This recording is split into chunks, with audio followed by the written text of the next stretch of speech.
तेरे सिवा भी कहीं थी पन्हा भूल गए। तेरे सिवा भी कहीं थी पन्हा भूल गए।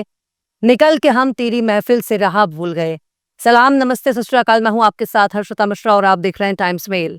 हमारे देश में बहुत से ऐसे लोग हैं जिन्होंने भारत माता के अलावा इजराइल माता को तन मन से कबूल कर लिया है, इजराइल को अपना देश मान लिया है। पर यह सब कुछ अंधभक्त के अलावा कुछ भी नहीं है। ये तमाम हरकतें सिर्फ और सिर्फ मुसलमानों के खिलाफ हो रही हैं।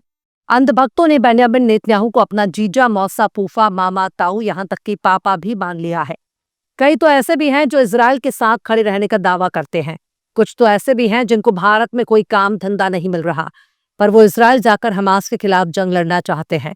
यहाँ चीन और पाकिस्तान सिर पर सवार है, पर भक्त इजराइल जाकर मुंह काला करवाना चाहता है। जिन गधों को अपने देश में घास न मिल रहा हो, वो इजराइल जाकर हरियाली देखना चाहते हैं। पर अपने देश में बेरोजगारी से जंग लड़ने वाले ऐसे नाकारा, नालायक और नकम्मे लोगों को जब भारत में नौकरी नहीं मिल रही है, भारत में काम धंधा नहीं मिल रहा, भारत में रोजी रोजगार का कोई ठिकाना नहीं मिल रहा, तो फिर ये इजराइल जाकर क्या करेंगे? वैसे भी इजराइल में जाना इतना भी आसान नहीं है जितना ये आसान समझ रहे हैं। इजराइल खुद को एक यहूदी देश के तौर पर पेश करता है जो मूर्ति पूजने वाली हर कौम से नफरत करता है। भले ही हमारे देश के साथ इजराइल के रिश्ते हों, पर जिस तरह से ट्रंप के साथ हमारे मोदी जी की यारी से देश को एक फूटी कौड़ी का फायदा नहीं हुआ, ठीक उसी तरह से नेतन्याहू के साथ दोस्ती से हमारे देश को क्या फायदा होने वाला है। क्योंकि इजराइल तो अमेरिका का ही हिस्सा है, वो अमेरिका से अलग अपनी राय नहीं रख सकता। पर नफरत और अंधभक्ति में चूर हो चुके हमारे देश के गोबर भक्तों को नेतन्याहू ही सबसे प्यारा लगता है। पर नेतन्याहू इनको मुंह भी नहीं लगाने वाला। पर नेतन्याहू के अलावा भी गोबर भक्तों ने ट्रंप को अपना फूफा जीजा बना रखा था, उसे भी पापा मान रहे थे, चंदन तिलक लगाकर उसे सनातनी घोषित कर रहे थे। लेकिन वॉशिंगटन वाले आका ने न सिर्फ हमारे मोदी जी को चूना लगाया, बल्कि अमेरिका में रहने वाले भारतीयों को चुन चुन कर लात मार मार कर भगा दिया। यहाँ तक कि ये हालात हो गए कि अमेरिका में रहने वाले जो भारतीय हैं, उनका जीना भी महाल हो गया है। अब उनकी नौकरी पर खतरा मंडरा रहा है और लाखों की तादाद में अमेरिका से भारत में लौटने वाले वेल एजुकेटेड बेरोजगारों की तादाद में इजाफा हो सकता है। पर हमारे मोदी जी को कोई फर्क ही नहीं पड़ता। अब देखिए, गोबर भक्तों की इस वक्त एक ही आखिरी उम्मीद बेंयामिन नेतन्याहू से थी, पर वो नेतन्याहू भी एक नंबर का कायर और बुज़दिल साबित हुआ। किसी ने सोचा ही नहीं था कि यह बहुत बड़ा डरपोक साबित होगा। 65,000 से ज्यादा फिलिस्तीनियों का कातिल अमेरिका के दौरे पर है और जाने के लिए सीधा साधा कोई भी हवाई रूट इस्तेमाल नहीं कर रहा है, बल्कि घूमते फिरते इधर उधर मंडराते हुए अमेरिका पहुंचता है, क्योंकि उसे अपनी गिरफ्तारी का खौफ सता रहा है। यूरोप से बचते बचाते ही अमेरिका पहुंचता है। हर उस देश के एयर स्पेस से बचकर अमेरिका भाग रहा है जो देश उसे गिरफ्तार करके जेल में डाल सकते हैं।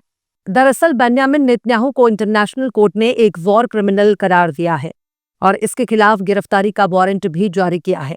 यानी इतना बड़ा अपराधी अमेरिका की आंखों का तारा है, लेकिन अमेरिका की सरपरस्ती के बावजूद भी यूरोप के देशों का नाम सुनकर थर थर थर थर कांप रहा है। वो यूरोप के हर एक मुल्क से बचते बचाते वॉशिंगटन पहुंचता है। वाकई नेतन्याहू कितना बहादुर है, कितना शेर है, कितना दिलेर है और कितना जाबाज है, इसका अंदाजा पूरी दुनिया को हो चुका है। ये सिर्फ नन्हे, बीमार, लाचार बच्चों, औरतों और बुजुर्गों पर हमला कर सकता है। किसी भी हथियारबंद संगठन से आमने सामने की जंग करने में इसकी टांग कांप रही है। गजा में मदद लेने के लिए जाने वाले फिलिस्तीनियों पर ये गोलीबारी कर सकता है, उनका कत्ल कर सकता है, पर गिरफ्तार के डर से भगा फिर रहा है। अमेरिका की मदद से ही गजा में कत्लेआम कर रहा है। खुद के दम पर एक चींटी भी नहीं मार सकता और ये बुज़दिल अमेरिका जाने के लिए किस हद तक मुंह छिपाकर भाग रहा है। इजराइल से अमेरिका जाते वक्त बेंयामिन नेतन्याहू ने अपनी गिरफ्तारी से बचने के लिए यूरोप के एयर स्पेस से परहेज किया। मीडिया रिपोर्ट्स के मुताबिक कहा गया कि जहाज ने फ्रांसीसी एयर स्पेस से परहेज किया, क्योंकि फ्रांस आईसीसी की गिरफ्तारी वारंट से गिरफ्तार कर सकता है। ग्रीस और इटली के अलावा यूरोप के ऊपर से नेतन्याहू का जहाज नहीं गुजरा। उड़ान के लिए अलग अलग रास्तों का इस्तेमाल किया। आप तो जानते ही हैं कि यूरोप के ज्यादातर मुल्क फिलिस्तीन के साथ खड़े हैं और फिलिस्तीन को एक मुल्क तस्लीम कर चुके हैं। एक तरफ बेंयामिन नेतन्याहू अमेरिका का दौरा कर रहा है, तो दूसरी तरफ डोनाल्ड ट्रंप ने खुल्लम खुल्ला ऐलान कर दिया है कि किसी भी कीमत पर इजराइल को वेस्ट बैंक पर कब्जा नहीं करने देंगे। मीडिया से बात करते हुए डोनाल्ड ट्रंप ने कहा, मैं इजराइल को वेस्ट बैंक पर कब्जा करने की इजाजत नहीं दूंगा। बहुत हो चुका, अब उसे रोकने का वक्त आ गया है। अब दुनिया यही सोच रही है कि अमेरिका अगर इजराइल को वेस्ट बैंक पर कब्जे से रोक रहा है तो ये बहुत बड़ा मजाक साबित होगा, क्योंकि डोनाल्ड ट्रंप की मर्जी के बिना इजराइल एक कदम भी आगे बढ़ा नहीं सकता। यह भी माना जा रहा है कि अक़वाम मुत्तहिदा में तकरीर से पहले इसराइल को सियासी तौर पर झटके भी लग सकते हैं। ट्रंप ने वेस्ट बैंक पर कब्जे से इनकार कर दिया है, यहां तक कि कई मुल्कों ने फलस्तीन को कबूल कर लिया है और अक़वाम मुत्तहिदा के माहिरीन ने फुटबॉल से इसराइल को सस्पेंड करने की मांग की है। यानी इसराइल के लिए अंतर्राष्ट्रीय स्तर पर मुश्किलें पड़ सकती हैं। वहीं जर्मनी के जरिए भी इसराइल को झटका लग सकता है। शायद जर्मनी के जरिए इसराइल को नए हथियार बेचे जाने पर कोई राहत ना मिले, क्योंकि जर्मनी ने अगस्त में ही नए हथियारों पर पाबंदी लगा रखी है। वहीं इटली की प्रधानमंत्री जॉर्जिया मेलोनी की सरकार ने स्पेन के साथ मिलकर गजा पर इसराइल की घेराबंदी तोड़ने के लिए ग्लोबल समुद्र फ्लोटिला की सिक्योरिटी के लिए नेवी के जहाजों की तैनाती कर दी है, जो इसराइल को और भी मुश्किल दौर में पहुंचा दिया, क्योंकि फ्लोटिला पर इसराइल ने ड्रोन से बमबारी भी की है और अब उसे बचाने के लिए इटली और स्पेन ने साथ मिलकर अपना नवेल वॉरशिप रवाना कर दिया है।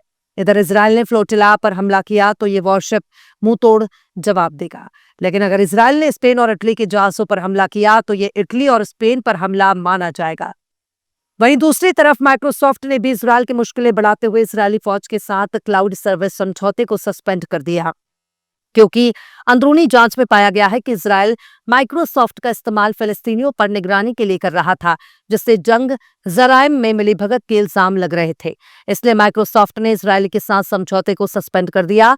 खैर, इसराइल के लिए आने वाले दिन इतने आसान नजर नहीं आ रहे जितना समझाने की कोशिश हो रही है। खासकर बेन्यामिन नेतन्याहू के लिए इसराइल में काफी ज्यादा मुश्किलों का सामना करना पड़ सकता है, क्योंकि एक बार अगर कुर्सी चली गई वो नेतन्याहू सीधे जेल चला जाएगा। उसके ऊपर करप्शन के इतने गंभीर मामले चल रहे हैं कि अगर ये वजीर आजम ना होता तो अब तक सलाखों के पीछे होता। नेतन्याहू को मालूम है कि जंग खत्म करने के बाद कुर्सी छोड़ना पड़ेगी और अपनी सरकार से भी हाथ धोना पड़ेगा, इसलिए जंग को आगे बढ़ाना बेन्यामिन नेतन्याहू का ही सबसे बड़ा हथियार बन चुका है। फिलहाल गजा में मरने वालों की तादाद 65,000 से ज्यादा पहुंच चुकी है।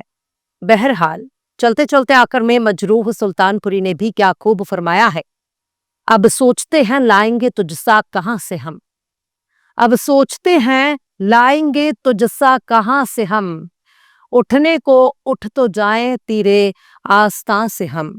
फिलहाल इस खबर में बस इतना ही। इस पूरी खबर को शम्स तबरेज ने लिखा है, जिन्हें आप ट्विटर पर भी फॉलो कर सकते हैं। ट्विटर हैंडल है @शम्स तबरेज गाजी। वीडियो आपको कैसा लगा कमेंट बॉक्स में जरूर से बताइए। वीडियो पसंद आए तो लाइक करें, शेयर करें और बेबाक निष्पक्ष स्वतंत्र पत्रकारिता को सपोर्ट करने के लिए आप हमारे चैनल टाइम्स मेल को जरूर से सब्सक्राइब करें और हाँ, बेल आइकन की घंटी वाली बटन आप जरूर से दबा दें ताकि आपको हमारे आने वाले नए वीडियो का नोटिफिकेशन फौरन मिल जाए। फिर मिलता है किसी और वीडियो में एक नई खबर के साथ। हर्षिता मिश्रा को दीजिए इजाजत। जय हिंद।